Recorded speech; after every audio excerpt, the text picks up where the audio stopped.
Good evening, everyone. Welcome to the Thursday episode of the Hog Talk podcast, presented to you by Vision Exteriors, coming to you live from the Sterling Soap and Roastery Studios, part of the Believe and Buzz Radio Network, where you can hear us each week on 106.7 Buzz 2 in Central Arkansas.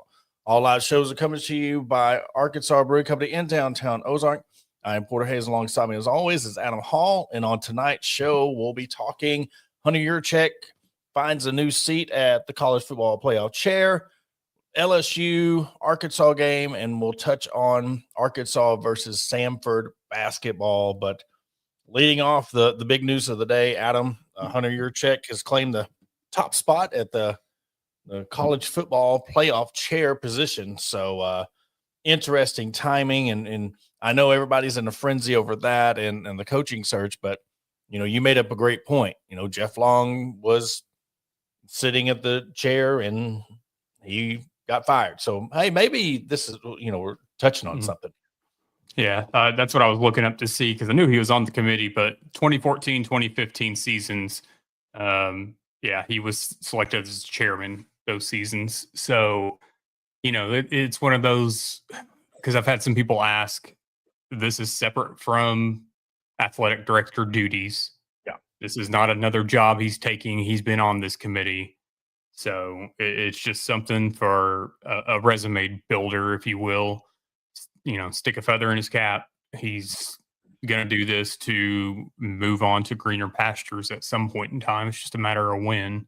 It's one of those things a lot of the times when you have these athletic directors on this committee. I mean, we saw it last season when it came down to playoff time. They can say all they want that they recuse themselves from these conversations, but I don't fully believe that. But at the same time, and people can get mad all they want. He doesn't have to worry about recusing himself from playoff talk with Arkansas. Yeah, exactly. and another thing, we've been talking about, if he is going to be relieved of his duties. I thought somebody said his contract is up this year. His contract runs through 2027. So do ADs have buyouts? Are they going to have to pay him the rest of his contract if they decide to part ways with him? It's I look at it, if you want to move on from him and you want to get this going with whoever it ends up being. Yeah. We've all thrown the name out there, Scanlon, but at the same time, I think when you're looking at an athletic director that makes $1 million and a half a season, whatever it is, it's one of those that's kind of chump change at this point when you need to make a move at your athletic director spot. That's nothing compared to the 8s to 10s to 40 millions that we're seeing across the board in coaching.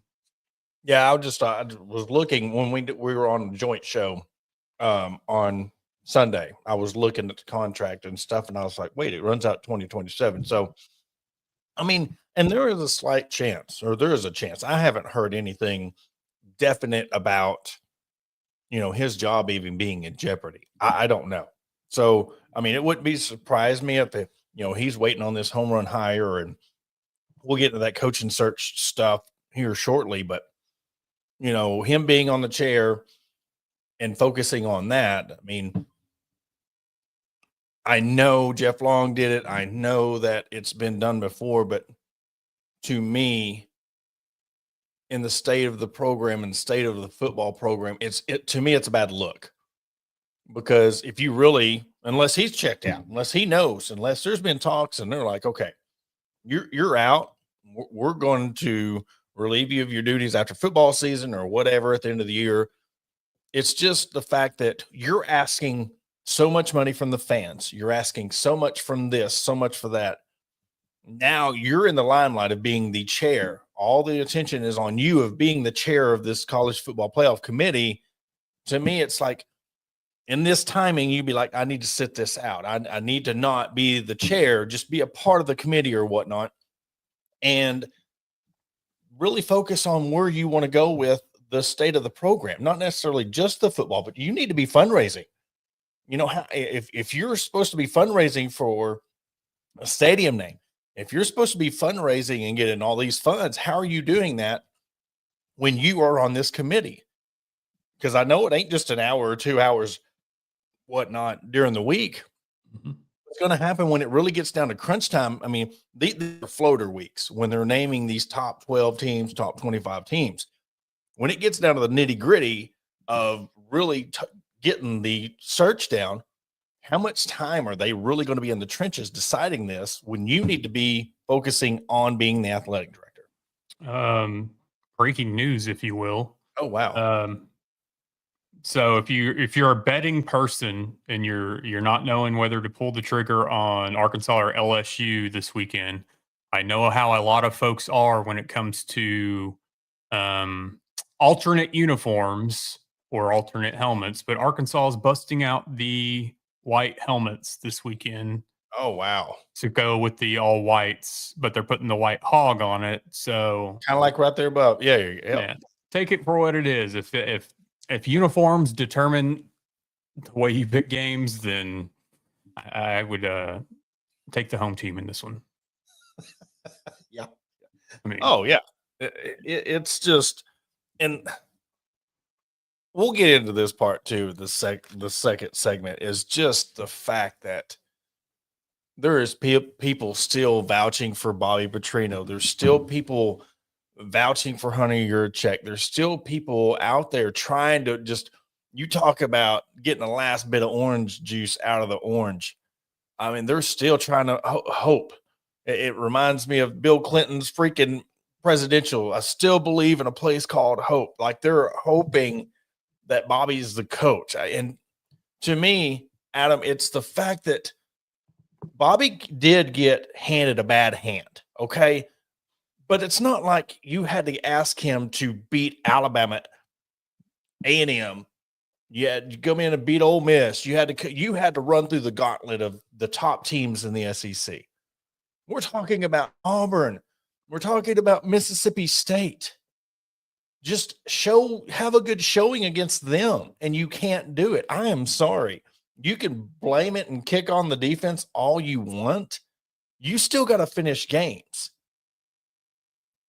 And if they're not able to do that, I don't understand how they're still wanting to give the keys to this man. I don't understand. so I'm just going to throw this out there, and I sent this to you and Matt and TP.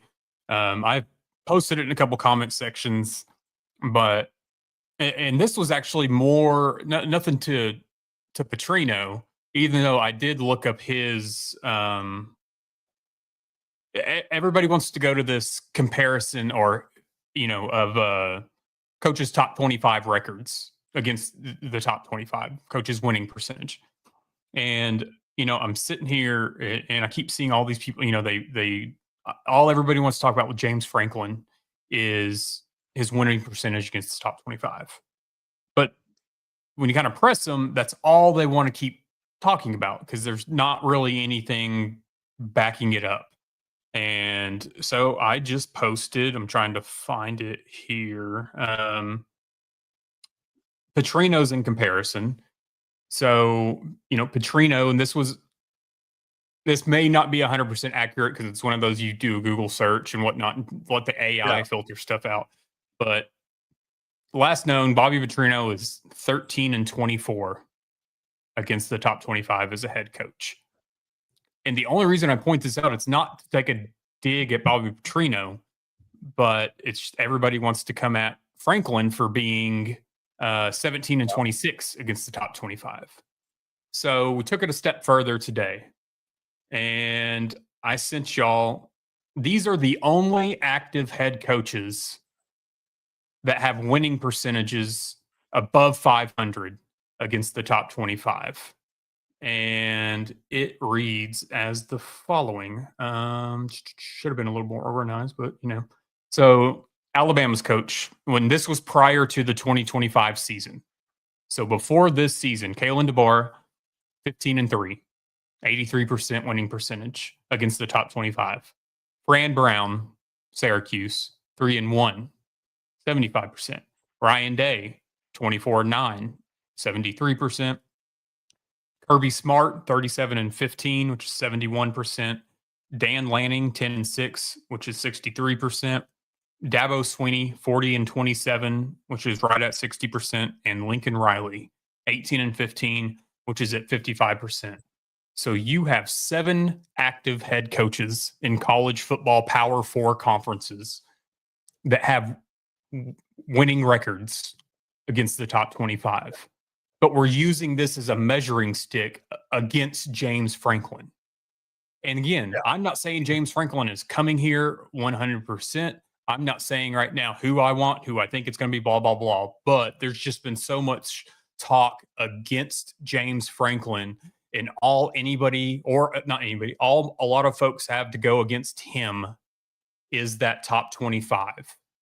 They don't give you any other statistics. Yeah. So point blank period, there's only 7 active head coaches that have winning records. I don't think people understand how difficult it is to have a winning record against top 25 programs.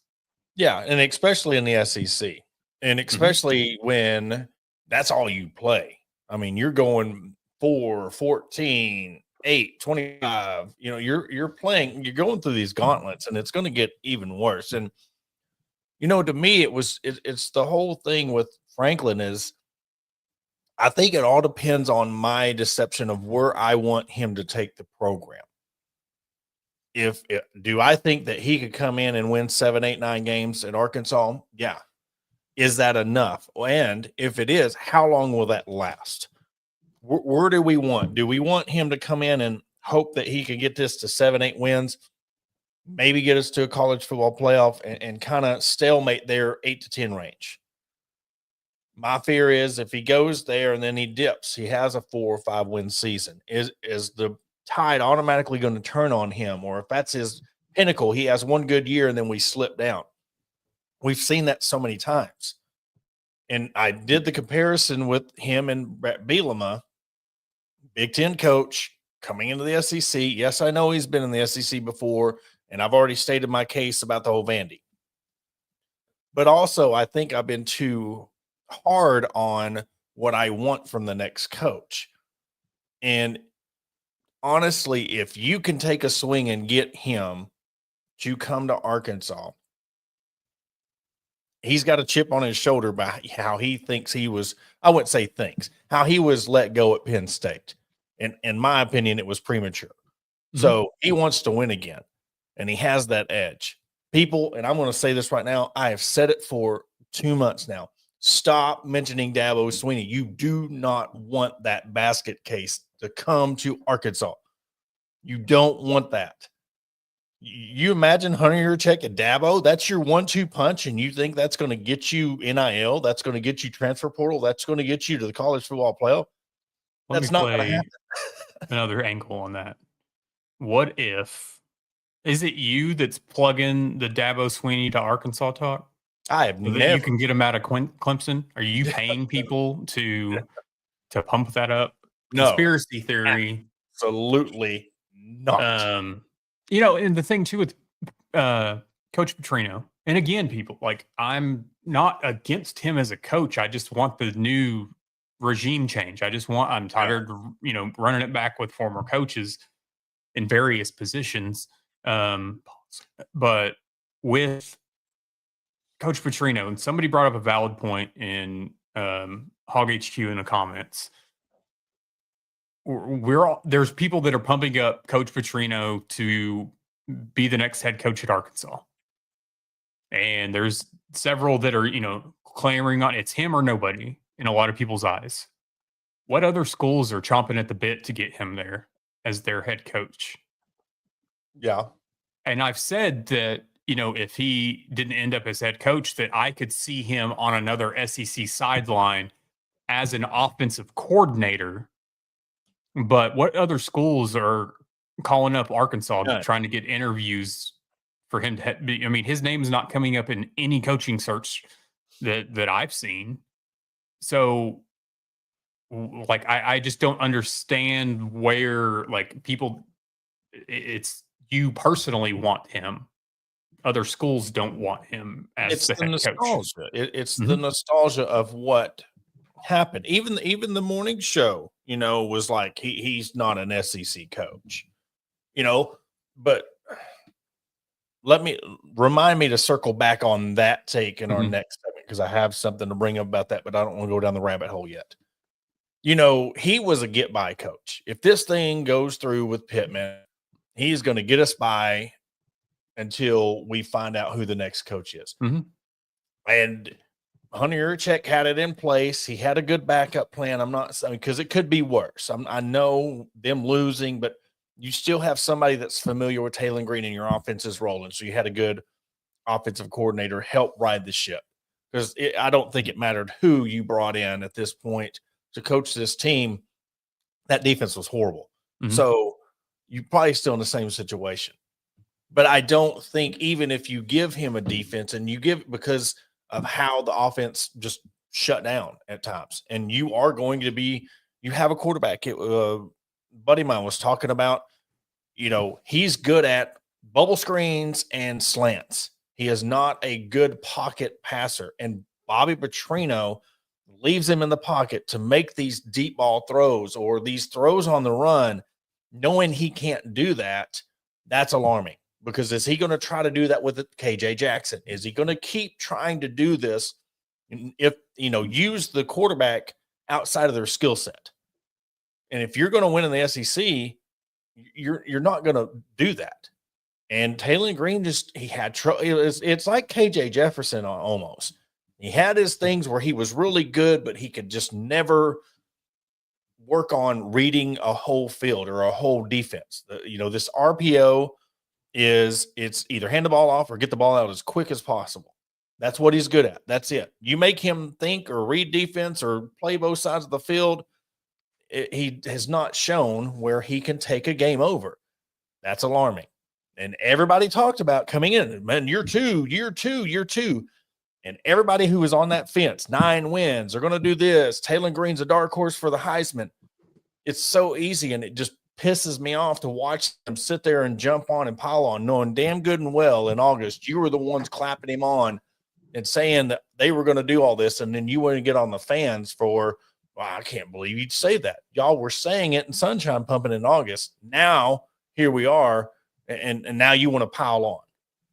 It's not how it goes. No. And, again, I'll go back to the whole 9-win thing. No, you're not. It's not going to happen. I do, you bringing up the RPOs and the this and that, I do wonder, and people watching, listening, you take, and you bringing up KJ Jefferson is kind of what made this click in my head. So this is just what ifs. Take Taylen Green. Would he be better in Kendall Briles' offense than KJ Jefferson? Because you don't have to think. Here's the thing. I see them, and it's weird how you can. They are like this. Your running back duo with like Felix Jones and Darren McFadden. They're two different quarterbacks because of their size. They could do the same thing, but KJ Jefferson was going to try to run you over, and Taylen Green's going to try to run around you. But in this, but how long? And this is where this RPO, if that's all you're relying on, and that the defense just box you in because RPO 3-4 seconds, maybe you can get a 10, 15-yard slant, maybe an out route in the timing that you have to throw. When you really have to adjust and you're playing against an SEC defense, how far is that going to get you? You got to be able to still throw the ball downfield. You still got to be able to run the ball. And that's where they're different. So I don't know, because you can honestly say they're the same, but they're different style of quarterback. I can't really say that one would be better than the other. It just, made me wonder if, how Taylen Green would be. Because I will say, like you said, there are some things that Taylen does great that a lot of us don't think that KJ Jefferson could have done. At the flip side, I think there's things that KJ Jefferson did that I don't think Taylen can do. Yeah. So, it's one of those, but I'm truly at a loss right now with where the program will go, because, and we'll get into this in the second segment, like we talked about before the show, there's so many different tidbits out there, rumors, little this, that, and the other. We hear this one name, and then no, that's not happening. We hear this other name, no, that's not happening. It's somebody we hadn't heard of yet. I mean, there's just so much. There's so many smoke screens that are being thrown out there right now, and like a lot of us have said, it's never the first name. Well, Yeah. are we going back to the first name being Rhett Lashley? Or are we going back to like Franklin's really been the first? Yeah. I would, yeah. You know, I think that you would have now, whether this breaks the curse or not, or breaks the mold. Yeah, I think the first one was Franklin, and then you kind of divert it. It was Lashley and Franklin, but when it comes down to, there's so many outlets, there's so many people, and I have different takes on it, but I think a lot of these people are getting a bad rap because there's so much going around. Yes, you know what? You have your 80-20, where 20% of these people absolutely are just trolling. They don't know what the hell they're talking about. But you have the legitimate ones, and they're trying to do their damn job. Let them do their job. If they're getting intel and they're saying what they're hearing, let them. But you have the perch up there on the hill looking down on the riders and mocking them. And it's causing friction because you had a segment on the radio today. What are you hearing? And you're mocking all these riders and all these people. And what are you hearing? And, to me, you're mocking the riders, and you're mocking all these people with sources, and you're mocking all these people. You're making yourself seem like you think you're better than anybody else, and you're not. Sorry, I almost dropped an F-bomb. Very close to it. But what is different from you beating down on these riders for sources in this sorry, I get very, very heated about this. When you're clamoring over, marveling over the coaching job that Sam Pittman's doing, and you're clapping at your mic saying Arkansas is going to win 9 games. What the hell is the difference when you saying that, and now you want to sit here and make an hour of your show mocking and saying, what did you hear? That's bullshit. Because I get tired, and I don't care how many people start saying shit on us. I'm tired of you thinking you're better than everybody else, and I'm going to start calling it out. We have nothing to lose on this show. And I don't care if you're the writers and you're still in shit, we're going to start calling it out, because I'm seeing people pump out 10, 13, 14 articles a day with all of it in quotes. And then when you get called out, you want to throw an emoji on your tweet, and then you want to say, oh, I was kidding. That stops. Because you're supposed to, I'm going back to the radio. So you're supposed to be the number one outlet, and you want to sit there and mock people for an hour. And then you want to sit there and boast and say, well, where did we say Arkansas was going to be good? You on your own airwaves said 9 wins. Mm-hmm. You on your airwaves said people are marveling at Sam Pittman's job. So now you want to sit here and talk at these beat writers, Trey Biddies, Hog Sports, Best of Arkansas Sports. There's nobody that knows what the hell's going on. And even if they do, like we talked about, it's probably a sitting head coach. You think they're going to blow up their game while they're still coaching their team? That's not how it works. And we're not going to hear nothing for a little bit. So just chill out on them for a little bit. Like let people do their jobs. That is what they're paid to do, is write. And if that's what they have to write, and they got to find something to write about, but do not make your show mocking and looking down at the little people. I'm tired of it. Kind of reminds me of White House press conferences, but we don't get into politics here. It's one of those things that it's for, you're getting paid by the university to be their mouthpiece. So let's belittle, let's try to dispel rumors, let's cause smoke screens, let's this, let's that. You've clearly been bought and paid for. We can all see it. Congratulations. At the same time, stuff like this, these are things that, I see clips on TikTok, or I see clips on Twitter. Because to be frank, I don't listen to that particular show. Yeah. And so I just wait to see what clips are posted out, or what you tell me, or what somebody else tells me, because there's usually out of the 5-day work week, I would say about 3 days of the week, I've got somebody telling me something that's been said on this show. More likely it's me. Well, and so I just sit here and I'm like, Yeah. all this stuff, I'm definitely not going to forget. You're not going to forget. A lot of these fans aren't going to forget. So let's fast forward a year, 2 years. These two still have their own show, if that's the case. Like, guess what? Like, we remember being called stupid. Mm-hmm. We remember all the little, digs at other writers, all the other digs at other shows, the holier than thou moments that these two think that they have on their show. Like, we're not like you're setting yourself up to cross a line that you're not really going to be able to come back from in the eyes of the fans. Yeah, and they even make fun and mock at people on their own network.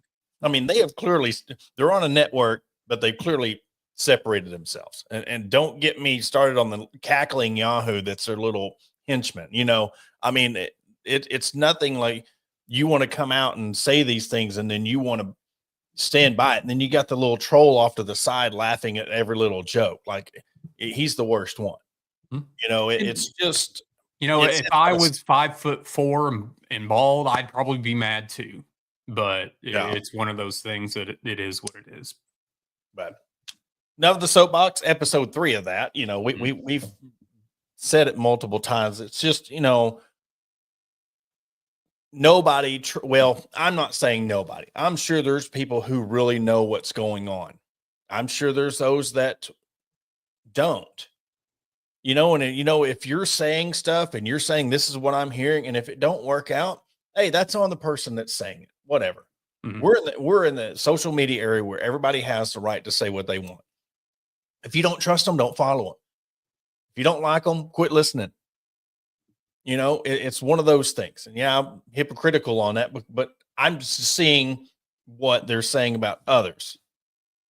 But they say people ain't got the balls to come on their show and tell them about it, but yet they want to look down on everybody else. So 100%. With that being said, we're going to take a quick 30-second break to hear a word from our sponsors at Vision Exteriors. Out of the break, we'll break down more of the coaching frenzy stuff, and then we'll wrap up the show with the men's basketball team taking on Sanford, and there's a couple of thoughts about that. We'll catch you after the break. Looking to enhance your home's curb appeal? Look no further than Vision Exteriors. As your trusted roofing, siding, and exterior experts, we're here to transform your property. Our skilled team ensures your job is not only functional, but also aesthetically pleasing. Along with roofing, we also offer window, gutter, and siding insulation to boost your home's appearance with our quality options. Visit us at www.visionexteriors.com or call us at 479-397-4770. Let's make your vision a reality. And welcome back to the Hog Talk podcast. And we'll go into that media stuff because with that, the coaching firing happening so soon, and if you're looking for a new coach, I really feel for the people like at Hog Sports and Best of Arkansas Sports and Hog Beat, Arkansas Democrat, because all the writers that have to now feel it's like summer in the winter, like when you're trying to find content and you're trying to find these things because you're trying to get people the news as quick as possible, and everybody every day. That's the one thing that they're wanting to know. Have you heard anything else about the coach? And I know it's their job, but it's still like there's only so many names you could throw out there. There's only so many names that are out there. But I'm, the Dabo thing when you're talking about it, and I was laughing because you're like, "Are you behind?" I was like, it's the fact that I know what would happen. There is absolutely no way that would work. The Gruden stuff, it's the same thing. It's like it's the hot toy, it's the hot item, so they want to grab that off the shelf because that's the cool thing. But you get it home and the batteries don't work. It's all these things that we know. Instead of these flashy hires, the Bobby Petrino and you got Sam Pittman, the guy who wanted to be at Arkansas. It's time to get down to business. It's time to get a real winner who wants to come in and change this program. And I think, like you've said, you've got to get to the point where you want to change from the top.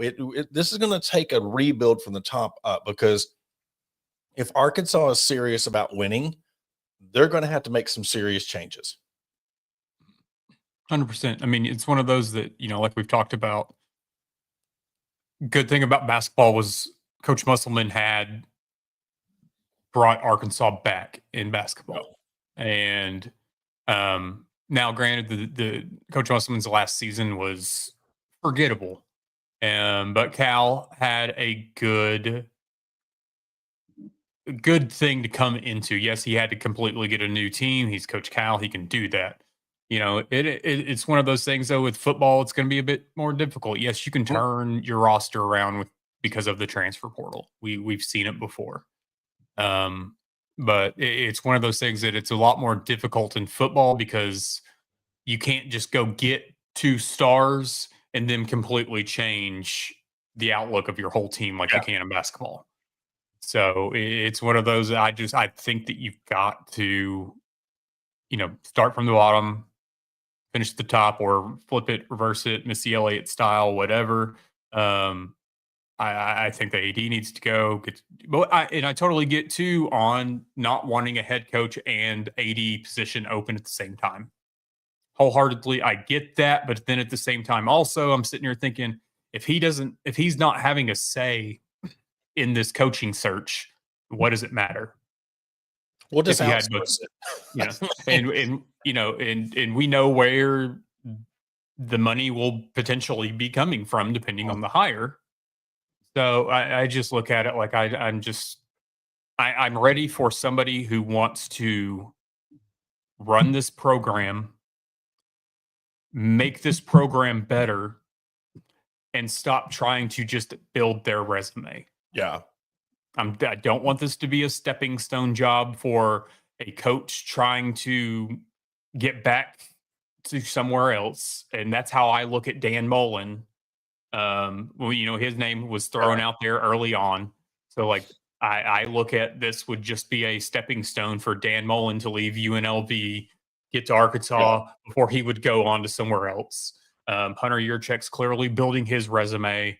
So I want somebody that could be here for 7, 8, 9, 10 years. I mean, longer if it turns out well, but yeah.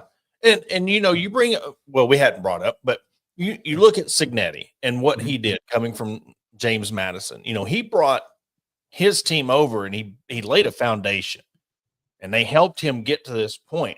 It's going to be interesting, and I didn't even think about it. What happens when when his players leave, and now he's having to re-recruit? Has he built enough foundation that can withstand building a program? And in the next couple of years, it's going to be, did he finesse Indiana, or is he a legitimate coach? But we have to think about this in this day and age, because we see how quickly teams and programs can fall apart. So if you bring a James Franklin in, is he going to be able to get some players to come with him? If you get some other coach, because you look at the turnaround, who's going to be your quarterback? If Taylon's gone, is KJ going to follow? What's the running back situation going to be like? Who's going to block? There are so many questions that you're going to have to bring somebody in that's going to know they can get some players to come fill these slots and recruit. So is that where it makes the case a little bit bigger for James Franklin, because this is going to be a huge role to fill, because you got to rebuild your defense anyway, and you're probably going to rebuild your whole offense. So, this hire is, in my opinion, bigger than the post Chad Morris hire. It means more to the future of this program. And I think it's one of those that you could set yourself back a long time if you get this hire wrong. Well, and I heard it perfectly on the afternoon show.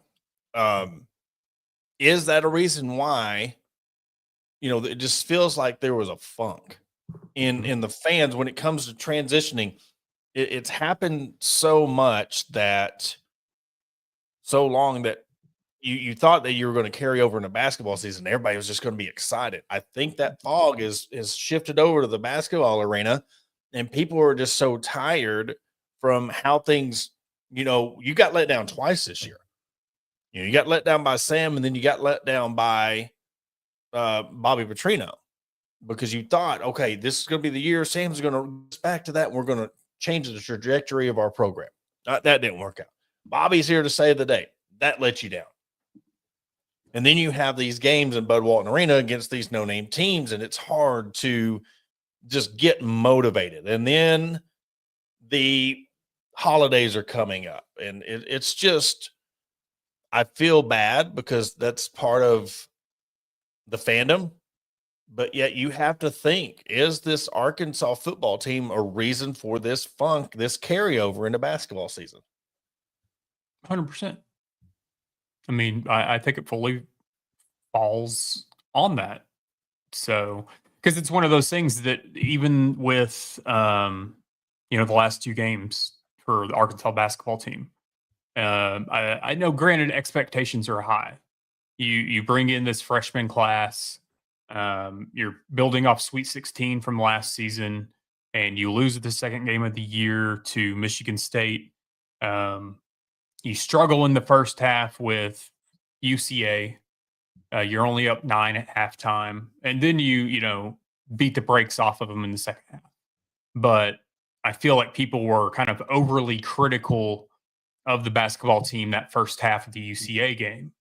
But I think a lot of this, the thoughts, the criticism, the nitpicking, if you will, of the basketball team, a lot of that comes from just hurt feelings from football season.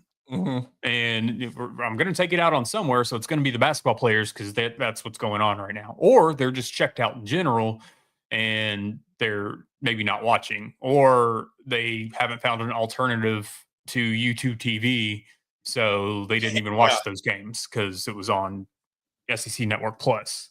Yeah, I don't know. I mean, and if you're in any of those boats as a fan, you have they're all valid reasons. You have every right to think the way that you think right now when it comes to Arkansas sports.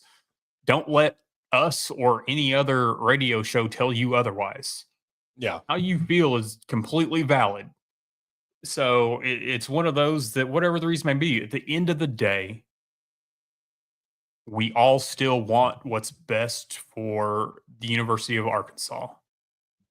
And we just all have different ideas of how that needs to be achieved.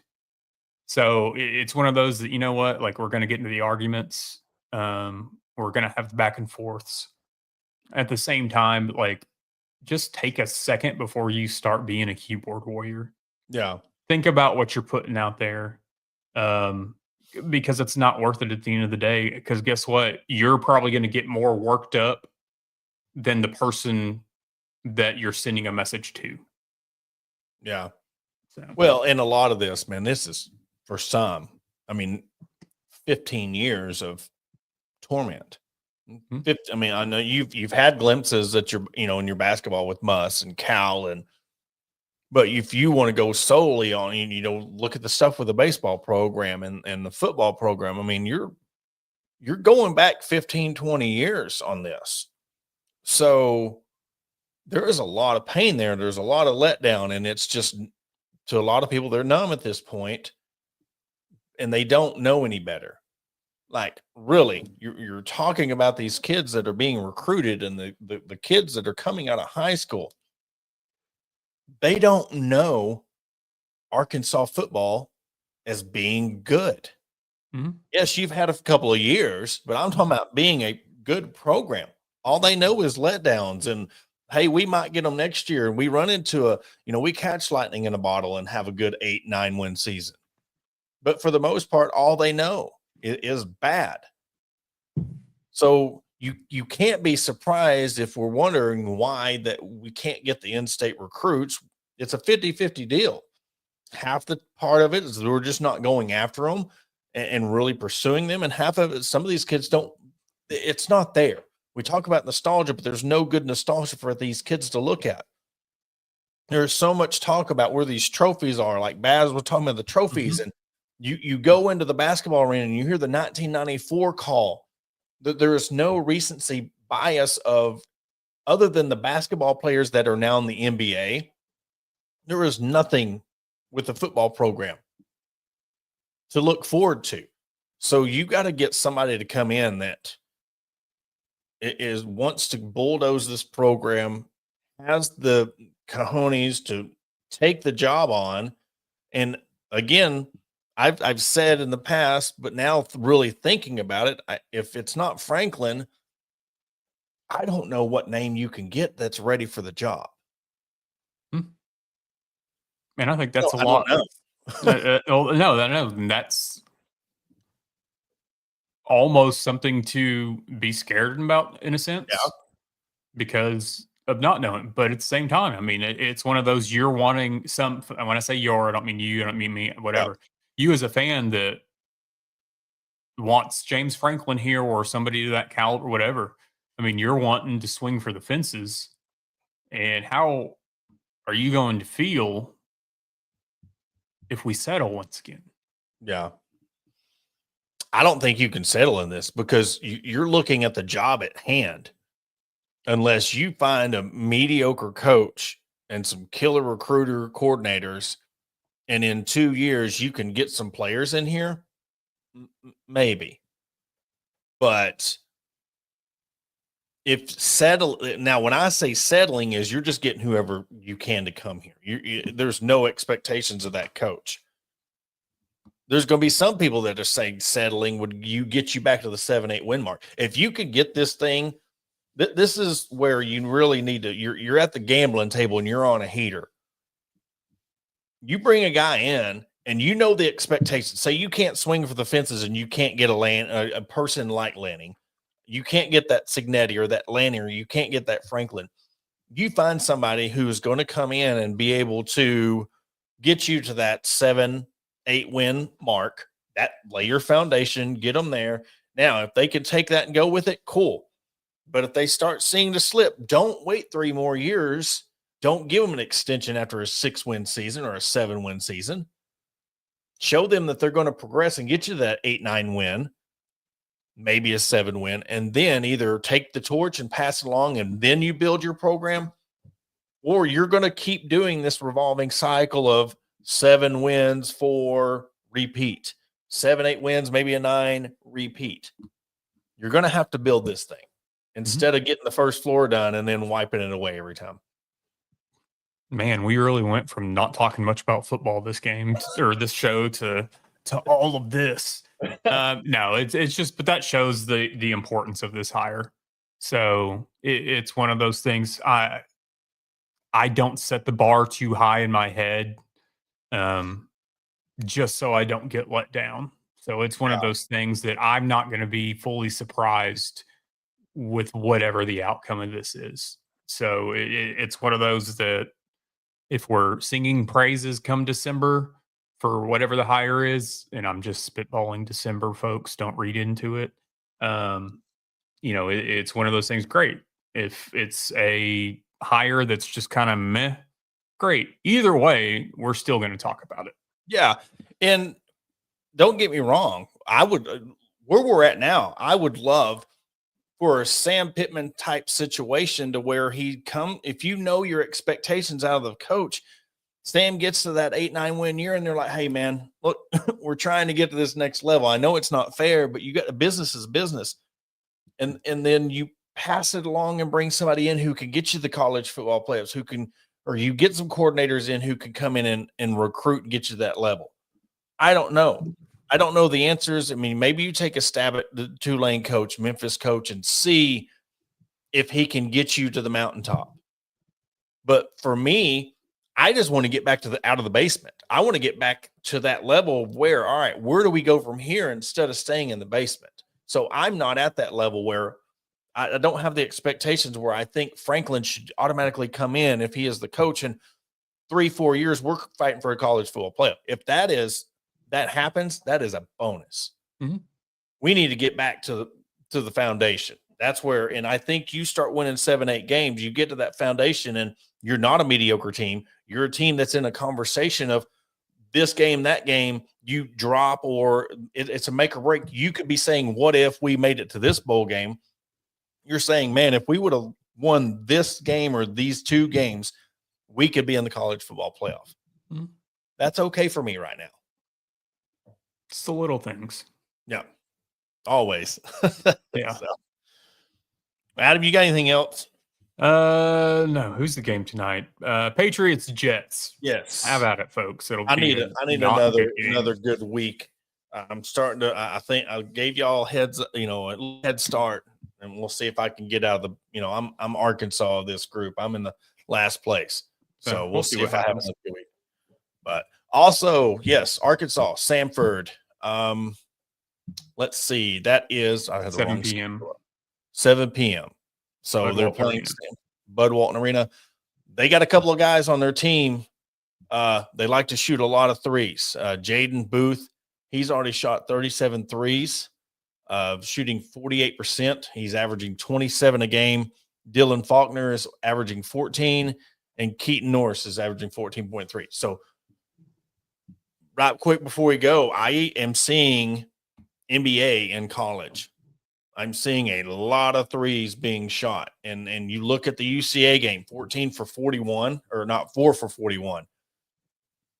This is that is where I'm interested in seeing how you're talking about the change of college football. I am interested to see how this new style, if that's all you're seeing is shooting threes, if that starts affecting the college teams. Mm-hmm.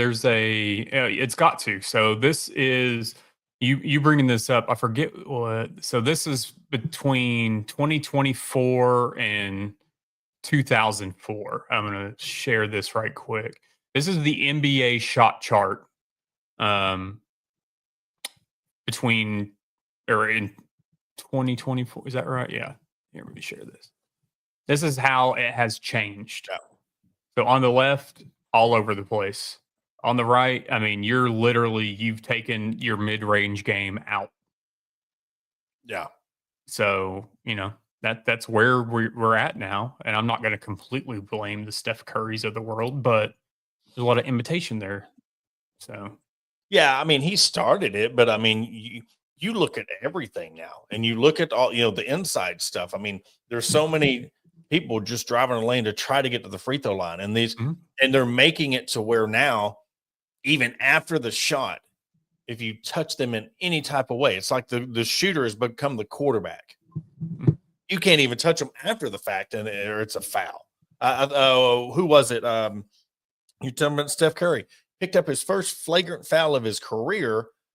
The guy jumped, leaned in, and then landed on his foot, and they called it for a flagrant foul. So, it's. I mean, it's one of those things, and I've said this before because there's a lot of hate on today's NBA and whatnot and the players, but all these players are doing is amplifying what Jordan, what Barkley, what all these players did and talking up the refs. The refs are the ones that are allowing all of this to happen. Exactly. That are allowing the players to be the crybabies on the court and to get their way. And we have more cameras, more microphones, more this, more that. So it's glaring. But at the same time, like, I blame the referees and I blame the powers that be within the NBA more than I blame the players for this. Exactly. Yeah. And it's just like the NFL changing the rules to complement quarterbacks in the offense. So it's one of those that they've created a monster, kind of like NIL in college sports, and they don't know how to rein it in. Yeah, it's used to, like, high school ball, it was somebody trying to take a charge and they would flop or they would immediately look for the charge. I mean, anytime you see a quarterback go down on any play now, automatically head up looking at the ref. Or, just because now it's just because somebody drives to the basket and they yell, hey, it's like they're using that voice to make it seem like they got hit, and they're automatic. I mean, it's crazy, but Flops, he had a big hand in that. Yeah, well, what can you do? All right, well, that will do it for this episode of the Hog Talk Podcast, presented to you by Vision Exteriors. Look, pray for the ones that don't have YouTube TV and they're trying to find their way. find out another, your FUBO, see how many more emails I can pull out. But for Adam Hall, I'm Porter Hayes. I want to thank everybody for tuning in, and we'll catch you on Sunday.